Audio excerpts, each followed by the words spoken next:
नमस्कार। हम लोग पिछले टर्न पर चर्चा कर रहे थे उत्तर प्रदेश की जलवायु के बारे में। आज बात करेंगे उत्तर प्रदेश की मिट्टी के बारे में, ठीक है। और इसके अगले लेक्चर में बात करेंगे उत्तर प्रदेश की नदियों के बारे में। कहने का तात्पर्य यह है कि हम लोग सब कुछ जो है क्रमवार ढंग से उत्तर प्रदेश की एक एक विशेषता, खास तौर पर उत्तर प्रदेश पुलिस और समीक्षा अधिकारी और साथ ही यूपी SSS के लिए पढ़ रहे हैं, ठीक है। अदर एग्जाम्स में जिसमें हिंदी आती है वो सब के लिए भी ज़रूरी है, BPSC वगैरह के लिए, यूपी PCS के लिए, ठीक है। आप देखिएगा, हिंदी बोल रहे हैं, मतलब उत्तर प्रदेश PCS में जिसमें भी यूपी स्पेशल आता है उसके लिए देखिएगा। यह है उत्तर प्रदेश का मैप, ठीक है। इसके बारे में आपको हम समझाए थे ट्रिक के माध्यम से, जिलों का नाम कैसे आप याद रखेंगे, आपने देखा भी था, ठीक है, कि कैसे 35 जिले एकदम हम देख रहे हैं सीमावर्ती क्षेत्रों पर लगते हैं, ठीक है। और इनमें यहाँ देख रहे हैं सोनभद्र है, सोनभद्र के बाद मिर्ज़ापुर, फिर जो है इलाहाबाद, है ना। इस तरीके से हमने जिलों के बारे में आपको समझाया था। आज जिलों के बारे में नहीं बताएंगे, आज आपको समझाएंगे हम उत्तर प्रदेश के जो है मृदा के बारे में, मिट्टी के बारे में समझेंगे। जैसा कि हम सभी जानते हैं उत्तर प्रदेश के उत्तरी क्षेत्र में कुछ इस तरीके से हिमालय की सबसे निचली श्रेणी, जिसे शिवालिक श्रेणी कहा जाता है, शिवालिक लगती है ना। यहाँ पर क्या है, शिवालिक श्रेणी, या यही क्षेत्र क्या है उत्तर प्रदेश का, ये गिरिपदीय क्षेत्र कहलाता है। यानी कि जहाँ पर पर्वत समाप्त हो रहा होता है और समतलीय क्षेत्र शुरू हो रहे होते हैं, तो उसे कहा जाता है गिरिपदीय प्रदेश। बात समझ आई। खैर, यहाँ पर हम लोग बात करेंगे, इधर देख रहे हैं पूरा क्या है, शिवालिक की श्रेणी, और इधर जब आके देखेंगे तो ये पूरा बीच में क्या है, गंगा यमुना का विशाल मैदान है, उत्तर प्रदेश में फैला हुआ है, ठीक है। और यहीं पर देखेंगे, अब पहले समझ लेते हैं मृदा के बारे में, फिर आगे की कहानी आपको समझाते हैं कि आखिर मृदा या मिट्टी क्या है। तो आप बताएंगे कि पृथ्वी की ऊपरी सतह पर उपस्थित जो असंगठित पदार्थ होते हैं, क्या पृथ्वी की ऊपरी सतह पर असंगठित पदार्थ। अब इसका मतलब ये नहीं कि आप रटने बैठ जाइए, इसको रटना नहीं है। असंगठित पदार्थ जो कैसे, अपक्षय और कैसे अपर्दन, ठीक है। किसकी वजह से बना है, अपक्षय और अपर्दन के कारण, अपर्दन के कारण। ध्यान पूर्वक समझिएगा, हम बता रहे हैं पृथ्वी की ऊपरी सतह पर, ठीक है, पृथ्वी के ऊपरी सतह पर जो असंगठित पदार्थ हैं, ये जब चट्टानी क्षेत्रों में अपक्षय और अपर्दन होता है, अर्थात चट्टानों के टूटने की वजह से और उनके एक स्थान से दूसरे स्थान पर बहने के कारण जो है उनका चूर्ण जो है उससे बनता है क्या, मृदा। कोई एक दिन में ये प्रक्रिया पूरी होने वाली नहीं है, इसमें हजारों लाखों साल लग जाते हैं मिट्टी के निर्माण होने में, जिसको कहा जाता है ना कि हम मिट्टी के भाव भी न खरीद पाएंगे। इसको तो हम बना भी नहीं सकते, इंसान के बस की बात नहीं है कि हम मृदा को बना सके, ठीक है ना। ध्यान पूर्वक समझिएगा। तो पृथ्वी की ऊपरी सतह पर असंगठित पदार्थ जो अपक्षय और अपर्दन के कारण जो होती है उत्पन्न, क्या, चट्टानी चूर्ण, यानी कि चट्टान जो पाउडर बनता है, महीन कणों में जो बदलता है, तो उसी चट्टानी चूर्ण तथा ह्यूमस, इसकी वजह से चट्टानी चूर्ण तथा ह्यूमस, और क्या, ह्यूमस के साथ साथ आप कह सकते हैं जैसे हवा, हवा के साथ साथ क्या कह सकते हैं आप इसमें, जैसे पानी, है ना। इन सब की आवश्यकता पड़ती है मृदा में। तो मृदा किसी एक चीज़ से बन करके तैयार नहीं होता, इसमें कई सारे कारक जिम्मेदार होते हैं। साथ में आप कह सकते हैं जैसे जैविक पदार्थ, क्या, जैविक पदार्थ। तो मृदा बनने में पृथ्वी की ऊपरी सतह पर असंगठित पदार्थ जो अपक्षय तथा अपर्दन के कारण उत्पन्न चट्टानी चूर्ण तथा ह्यूमस, हवा, पानी, जैविक पदार्थ के मिलने से बनता है। अगर आप इसे और आसान भाषा में समझना चाहें मृदा को, तो हम आपको समझा सकते हैं। कैसे समझाएंगे, जैसे आप कह सकते हैं कि ये बना है चट्टानी पदार्थ से। किससे बना है, चट्टानी पदार्थ से बना है। ध्यानपूर्वक समझिएगा, इसमें चट्टानी पदार्थ की बात कर रहे हैं। चट्टानी पदार्थ को ही कहा जाता है पैतृक पदार्थ। क्या कहा जाता है? चट्टानी पदार्थ को कहते हैं पैतृक पदार्थ। ध्यानपूर्वक कहानी को समझिएगा। और इसी में होता है क्या? जैविक पदार्थ। क्या होता है? जैविक पदार्थ। अब जैविक पदार्थ के तहत क्या आएगा? तो इसमें आएंगे सूक्ष्म जीव। क्या आएगा? जैविक पदार्थ के तहत आता है सूक्ष्म जीव, और साथ में क्या आता है? ह्यूमस। कई बार आप समझ लेते हैं कि सूक्ष्म जीव को ही ह्यूमस कहा जाता, नहीं। ह्यूमस में मृत जीवों के अवशेष आते हैं। क्या आते हैं? मृत जीवों के अवशेष। याद रखिएगा, मिट्टी में जो है मृत जीवों के भी अवशेष होते हैं, और साथ में सूक्ष्म जीव भी उसमें विद्यमान रहते हैं। ठीक है। और साथ में क्या पाया जाता है मिट्टी में?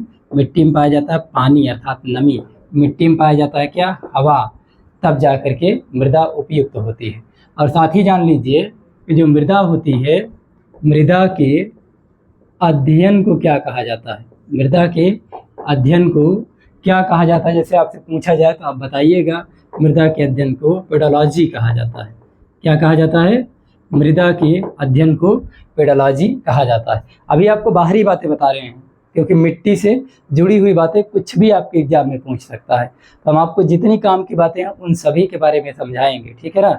आप देखते जाइए। पहले परिभाषा है, परिभाषा नहीं समझ में आ रही, कोई बात नहीं, इसको रटने की आवश्यकता नहीं है। आप सीधा क्या करिए, यहाँ पर स्ट्रक्चर देखिए। ठीक है। ये हमने इस यहाँ पर जो है एक एरो बना करके आपको समझाने का प्रयास किया। ठीक है। और मृदा के अध्ययन को क्या कहते हैं? पेडोलॉजी कहा जाता है। अब हम लोग आते हैं अपनी टॉपिक पर। ठीक है। हम लोग पढ़ रहे हैं इस समय वर्तमान में क्या? उत्तर प्रदेश की मिट्टी के बारे में। तो हम लोग चर्चा कर लेते हैं इसके बारे में।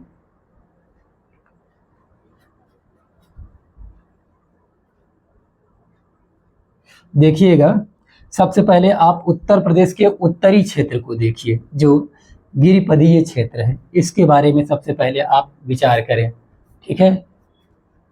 हम बात कर रहे हैं कुछ इस क्षेत्र की, यहाँ के बारे में बात कर रहे हैं, जहाँ हिमालय, देखिएगा हिमालय का जो है निचला क्षेत्र मिलता है यहाँ, जिसे शिवालिक कहा जाता है। अब यहाँ पर क्या होता है, उत्तर प्रदेश का जो सबसे अपर पार्ट लगता है, आप इसे कह सकते हैं, जो इस तरीके का है, इसे कहा जाता है भाबर क्षेत्र। एक पतली पट्टी जो दिखाई देती है उत्तर प्रदेश के उत्तर में, इसे क्या कहते हैं? भाबर क्षेत्र। क्या बोलते हैं? भाबर क्षेत्र। और भाबर क्षेत्र के नीचे जब आप चलेंगे तो आप देखेंगे एक और पतली पट्टी है, उसका नाम क्या है? तराई क्षेत्र। क्या बोलते हैं इसको? तराई क्षेत्र। इनकी जो विशेषताएं हैं, इनके विशेषताओं के बारे में भी हम आपसे बात करेंगे थोड़ी देर में, लेकिन आप पहले इनको समझ लें। और बीच में यहाँ पर क्या मिलेगा हम बताएंगे। क्या? गंगा यमुना का मैदान। बीच में क्या है? पूरा गंगा यमुना का मैदान। या फिर यहाँ पर आप क्या कह सकते हैं, पाई जाती है क्या? जलोढ़ मृदा, यानी जल की वजह से जो लुढ़कती हुई मिट्टी पहुँचती है इन क्षेत्रों में, जिसका जमाव हुआ है, उसको क्या बोलेंगे? जलोढ़ मृदा। एल्यूवियल सॉइल भी इसको कहा जाता है, गंगा यमुना का मैदान। ये जो गंगा यमुना का मैदान है, इस मैदान में जलोढ़ मिट्टी पाई जाती है, और जलोढ़ मिट्टी की उर्वरता अत्यधिक होती है। और अत्यधिक उर्वरता के कारण ही यहाँ पर जो है जनसंख्या अत्यधिक निवास करती है, क्योंकि एक तो एक समतल क्षेत्र है जहाँ पर आवासीय संरचना आसानी से बन सकती है। ठीक है। और दूसरा, यहाँ पर खाने पीने के लिए जो आवश्यक चीज़ें हैं वो आसानी से उपलब्ध हो जाती है। खेती बाड़ी, मिट्टी, ये सब बहुत अच्छी है यहाँ की, है ना। तो उसके बाद फिर आप नीचे आएंगे, जैसे इन क्षेत्रों में आप देखते हैं यहाँ पर, तो ये पूरा बुंदेलखंड रीजन है। कैसा रीजन है? पूरा ये बुंदेलखंड का पठारी एरिया है। कैसा क्षेत्र है? तो हम बताएंगे कि यह जो है बुंदेलखंड का क्या है? पठारी क्षेत्र है। ये बात समझ आई? तो इस तरीके से हमने देखा इसके बारे में। अब हम आगे समझते हैं। यहाँ देखिएगा, जैसे एक तो बताया हूँ किसके बारे में? भाबर क्षेत्र के बारे में। एक बताया हूँ किसके बारे में? तराई क्षेत्र के बारे में। फिर उसके नीचे आएंगे तो क्या मिलेगा? गंगा यमुना का मैदान मिलेगा। फिर उसके नीचे आएंगे तो क्या मिलेगा हमको? बुंदेलखंड का पठार मिलेगा। अब कुछ बातें समझ लेते हैं।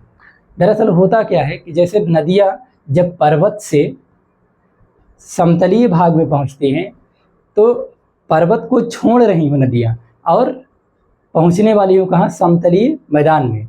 उसके बीच का जो क्षेत्र होता है वहाँ पर नदियाँ बड़े बड़े बोल्डर्स इकट्ठा कर देती हैं। ठीक है, बड़े बड़े बोल्डर्स के इकट्ठा हो जाने के कारण क्या होता है, ये एक पारदर्शी भाग बन जाता है।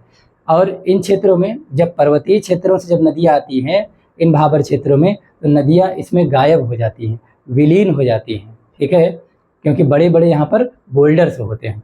तो ऐसे में होता क्या है कि आप जो है भाबर क्षेत्र में ऊपर खड़े हैं और नीचे नदी बह रही है, आपको ये बात पता नहीं चल पाती है। और इन क्षेत्रों को बंजर क्षेत्र कहा जाता है, क्योंकि ये ऐसे क्षेत्र होते हैं कि यहाँ बड़े बड़े बोल्डर्स बजरी होने की वजह से क्या है, यहाँ खेती कर पाना संभव नहीं हो पाता, क्योंकि यहाँ की जो मिट्टी होती है वह ऊंची नीची होती है, समतलीय नहीं होती है। और कृषि के विकास के लिए एक समतल मैदान की आवश्यकता होती है।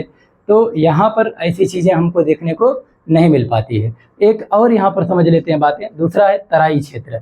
तराई क्षेत्र क्या है, अब देखिए जैसे होता क्या है कि हम यहाँ पर समझा दे रहे हैं आपको, चित्र बना करके ध्यानपूर्वक देखिएगा, ताकि हमेशा के लिए ये भाबर क्षेत्र और तराई क्षेत्र का संकट जो आपके ऊपर है ये खत्म हो जाए। ठीक है, देखिएगा जैसे एक ऐसे पर्वतीय क्षेत्र है, अब पर्वतीय क्षेत्र के बाद धीरे धीरे हम देखेंगे यहाँ समतलीय मैदान आएगा। लेकिन होता क्या है, मान लीजिए ऐसे नदियाँ चल रही हैं, कुछ इस तरीके से नदियाँ आगे बढ़ रही होती हैं जब, तो यहाँ पर इन क्षेत्रों में क्या होता है कि बोल्डर्स इकट्ठा होते हैं, चट्टानी पदार्थ इकट्ठा होते हैं जो आकार में बड़े होते हैं। उसके बाद जैसे जैसे हम नीचे आने लगते हैं हम देखते हैं कि हमको महीन कण देखने को मिलते हैं। ठीक है, तो ये जो भाग होता है इसी को कहा जाता है क्या, भाबर। क्या बोलते हैं, भाबर। और इधर जो महीन कण की वजह से इसका निर्माण हुआ है एक दलदली मिट्टी का, इसको बोलते हैं तराई क्षेत्र। क्या बोलते हैं, तराई क्षेत्र। और यहाँ क्या है, भाबर क्षेत्र। तो इस तरीके से भाबर क्षेत्र जो होता है यहाँ पर खेती कर पाना संभव नहीं होता, क्योंकि यहाँ पर पथरीली मृदा होती है, कंकड़ पत्थर होते हैं, बजरी होती हैं, यहाँ पर नदियाँ विलुप्त हो जाती हैं और यह कृषि के योग्य नहीं होता है। ठीक है, उसके बाद नीचे जब यहाँ आ रहे हैं तो ये महीन मिट्टी का क्षेत्र है। ठीक है, और समतलीय क्षेत्र है, सबसे बड़ी बात। और समतलीय मिट्टी के क्षेत्र पर कृषि करना एकदम आसान हो जाता है, तो यहाँ आसानी से खेती कर लिया जाता है। लेकिन दलदली मिट्टी है, तराई क्षेत्र है, दलदली मिट्टी में केवल उन्हीं फसलों को यहाँ पर उगाया जा सकेगा जिनको अत्यधिक जल की आवश्यकता पड़ती है। जैसे हम कह सकते हैं धान यहाँ उगाया जा सकता है, यहाँ जूट उगाया जा सकता है, यहाँ गन्ना उगाया जा सकता है। तो ऐसे क्षेत्रों में वही फसल उगाई जा सकती है जिनको अत्यधिक जल की आवश्यकता होती है। अब यहाँ पर पानी का जमाव पाया जाता है, दलदली क्षेत्र है, इस वजह से यहाँ पर मच्छर अत्यधिक पाए जाने के कारण यहाँ पर बीमारियाँ भी बड़ी तेज़ी से फैलती है। खैर वो एक अलग विषय है। हालांकि आप भाबर और तराई क्षेत्र समझ गए हैं कि तराई क्षेत्र में खेती हो सकती है लेकिन भाबर क्षेत्र में खेती नहीं हो सकती है। हाँ, जैसे अगर जो बहुत विकसित देश है वो अगर चाहे तो टेक्नोलॉजी का प्रयोग करके कर सकता है, लेकिन वही है कि 9 की लकड़ी 90 खर्च वाली कहानी हो जाएगी। तो अपने यहाँ ये सुविधा नहीं है। खैर, अब हम लोग आगे देखते हैं। अब आगे बढ़ते हैं और मिट्टी के बारे में कैटेगराइज करके उत्तर प्रदेश की मिट्टी को एक बार देख लेते हैं ताकि चीज़ें हम लोगों को समझ में आ जाए। क्या हम देखेंगे, यूपी की मृदा, उत्तर प्रदेश की मिट्टी। ठीक है, अब इसके बारे में समझना है। सबसे पहले कैटेगराइज करते समय देखिएगा, कहा जाता है भाबर एवं तराई क्षेत्र। क्या कहा जाता है, भाबर एवं तराई मैदान की मृदा। क्षेत्र भी कह देंगे तो बुरा नहीं है कुछ भी। ठीक है, और दूसरा हम देखेंगे तो क्या है, गंगा यमुना का मैदान। तो हम कहेंगे गंगा यमुना का मैदान मृदा। मैदान में क्या है, मिट्टी ही तो है, या मैदान की मृदा कह सकते हैं, मैदान की मृदा। और एक तीसरा क्षेत्र हम देख रहे हैं, क्या, बुंदेलखंड, है ना। तो बुंदेलखंड पठार क्षेत्र की मृदा है। क्या, बुंदेलखंड पठार क्षेत्र की मृदा। अब यहाँ की कहानी को समझिए यहाँ बिल्कुल खेती नहीं होती है, यहाँ उन फसलों की खेती होगी जिनको ज़्यादा जल की आवश्यकता है। यहाँ पर अत्यधिक जितने भी अनाज होते हैं उन सबको उगाया जाता है। फिर आ जाएंगे कहाँ, बुंदेलखंड रीजन में। अब बुंदेलखंड में आपको पता है पठारी क्षेत्र है, तो मोटे अनाज ही यहाँ उगाए जा सकते हैं, क्योंकि यहाँ की मिट्टी की जो फर्टिलिटी है, उर्वरता है, वो बहुत कम हो जाती है। ठीक है, तो इसमें देखिएगा, ये तो भाबर है, इसमें तो कोई कैटेगराइज इसको हम नहीं कर पाते हैं। लेकिन जब यहाँ आते हैं ना, गंगा यमुना का मैदानी, मैदान की मृदा, तो इसमें हम पढ़ते हैं किसके बारे में, जलोढ़ मिट्टी के बारे में। आपसे कोई पूछे जलोढ़ मृदा क्या है, तो आप बताइएगा, नदियों के द्वारा, नदियों के जल के द्वारा बहा करके लाई गई जो मिट्टी होती है, उसी को क्या कहते हैं, जलोढ़ मिट्टी कहा जाता है। जलोढ़ मृदा दो प्रकार की होती है। कितने प्रकार की होती है, दो प्रकार की। एक को कहा जाता है खादर, क्या बोलते हैं, खादर, और एक को क्या कहा जाता है, तो हम कहेंगे एक को कहते हैं बांगर। अब जैसे नदियाँ आए वर्ष जब बाढ़ लाती हैं, जब बाढ़ आता है नदियों में, तो बाढ़ की वजह से जहाँ तक नदी का पानी पहुँचता है, तो उन क्षेत्रों में नई मिट्टी भी पहुँच जाती है। ठीक है, तो जो नई मिट्टी पहुँचती रहती है गत वर्ष नदियों के द्वारा, उस मिट्टी को कहा जाता है खादर। इसकी उर्वरता, इसकी फर्टिलिटी ज़्यादा पाई जाती है। लेकिन मान लीजिए जैसे नदियाँ हैं, नदी मान लीजिए जैसे गंगा नदी है, गंगा नदी में बाढ़ आई और ले जाके एक जगह पर ये मिट्टी इकट्ठा कर ली और एक ऊंचे क्षेत्र का निर्माण कर दी, और नदी फिर दोबारा वहाँ तक नहीं पहुँच पा रही है, अब कई वर्षों से वो क्षेत्र एकदम पुराना हो चुका है, तो हम उसे कहेंगे क्या, उसे बोलेंगे बांगर क्षेत्र। इसकी उर्वरता कम होती है, लेकिन खेती यहाँ पर भी होती है कृत्रिम तरीके से, उर्वरक का प्रयोग करके, सिंचाई करके, जैसे तैसे, तो इनकी उर्वरता कम होती है, लेकिन इनकी उर्वरता खादर की ज़्यादा पाई जाती है। यहाँ पर नवीन मृदा पाई जाती है, यहाँ पर प्राचीन जलोढ़ मृदा पाई जाती है। इस तरीके से ये जलोढ़ मृदा की कैटेगरी हो गई। और जलोढ़ मृदा के कौन से भाग में, गंगा यमुना का मैदानी क्षेत्र में पड़ रहे हैं। ऐसे ही इसमें एक होती है क्षारीय मिट्टी। कैसी मिट्टी होती है, क्षारीय मृदा होती है। कहाँ, आपको बता रहे हैं गंगा यमुना के मैदानी क्षेत्र के बारे में। यहीं पर पाई जाती है मरुस्थलीय मृदा। क्या, मरुस्थलीय मृदा। ठीक है, डेजर्ट सॉइल, मरुस्थलीय मिट्टी या मरुस्थलीय मृदा। और यहीं पर होता है, पाई जाती है एक मिट्टी भूर, या इसी को कह देते हैं भूड़। तो हम लोगों ने देखा गंगा यमुना के मैदान के क्षेत्र में पाई जाने वाली मिट्टी, क्षारीय मिट्टी या लवणीय मिट्टी भी इसे कहा जाता है। क्षारीय मिट्टी वह होती है जहाँ पर बहुत ज़्यादा उर्वरक का प्रयोग कर देने से उर्वरता लगभग खत्म हो जाती है। ये क्षारीय, उस मिट्टी की क्षारीयता बढ़ जाती है, तो उसको कहा जाता है क्षारीय मृदा। मरुस्थलीय मिट्टी क्या होती हैं, ऐसी मिट्टियाँ जहाँ का टेम्परेचर ज़्यादा है, शुष्क क्षेत्र है, और वो मिट्टी धीरे धीरे जो है मरुस्थल में बदलने लगती है, तो ऐसी मृदा को क्या कहा जाता है, मरुस्थलीय मिट्टी कहा जाता है। ठीक है, इतना ये पार्ट जरूरी है, बाकी आगे का कुछ नहीं। इधर देखिए, और इधर बुंदेलखंड पठार क्षेत्र की मृदा। क्या है, बुंदेलखंड पठार क्षेत्र की मृदा। ठीक है, बुंदेलखंड पठार क्षेत्र की मृदा में अगर देखें तो आपको हम थोड़ा सा समझाते हैं इस क्षेत्र में। यहाँ देखिएगा आप लोग, उधर दिख नहीं रहा है तो आपको इधर ही समझा देते हैं। बुंदेलखंड क्षेत्र की मृदा, बुंदेलखंड रीजन की अगर बात किया जाए तो बुंदेलखंड रीजन में आ जाएगा कैसी मिट्टी के बारे में, जैसे लाल पीली मिट्टी, काली मिट्टी, है ना। जैसे यहाँ आएंगे तो आपको इसमें हर तरीके की मिट्टी देखने को मिलेगी अलग अलग जगह पर। जैसे एक तो है लाल पीली मिट्टी, इसी में देखेंगे आप काली मिट्टी। इसी काली मिट्टी को उत्तर प्रदेश में क्या कहा जाता है, करेल कहा जाता है। काली मिट्टी को उत्तर प्रदेश में करेल मृदा कहा जाता है, परीक्षा में पूछा गया है। ठीक है, और यहीं इसी में पाया जाता है बुंदेलखंड रीजन में लोकल स्तर पर एक मिट्टी है, उसका नाम है परवा। क्या नाम है, परवा, या इसी को कह देते हैं पड़वा। ठीक है, मिट्टी का नाम है। आपसे पूछा जाए कहाँ पाई जाती है तो आप बताएंगे बुंदेलखंड रीजन में पाई जाती है। ऐसे ही एक मिट्टी यहाँ और पाई जाती है, उसका नाम है मार, या इसी को कह देते हैं माड़। ठीक है, इस तरीके से ये बुंदेलखंड रीजन में पाई जाने वाली मिट्टियाँ हैं। और भी मिट्टी पाई जाती है, जैसे राकर है, भूंटा है, लेकिन ये सब एग्जाम में पूछा नहीं गया है। तो जितना आपके एग्जाम में प्रश्न बनता है उनके बारे में आपको हमने समझाने का प्रयास किया है। जितना आपको समझाता चल रहा हूँ आप लोग उतना पढ़ते चलिए, ठीक है। एग्जाम में प्रश्न पक्का बनेगा, ठीक है। इसके बाद आपको नदी के बारे में समझाऊंगा, खास तौर पर उत्तर प्रदेश की जो प्रमुख नदी है, जो गंगा नदी, उसके बारे में, ठीक है।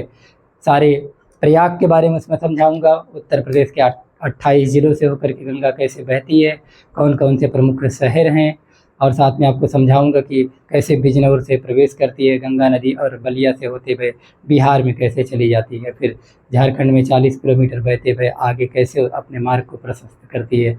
इन सब के बारे में आपको समझाएंगे, ठीक है। आप लोग लगातार लेक्चर देखते रहिएगा, ठीक है। आज के लिए इतना ही, धन्यवाद।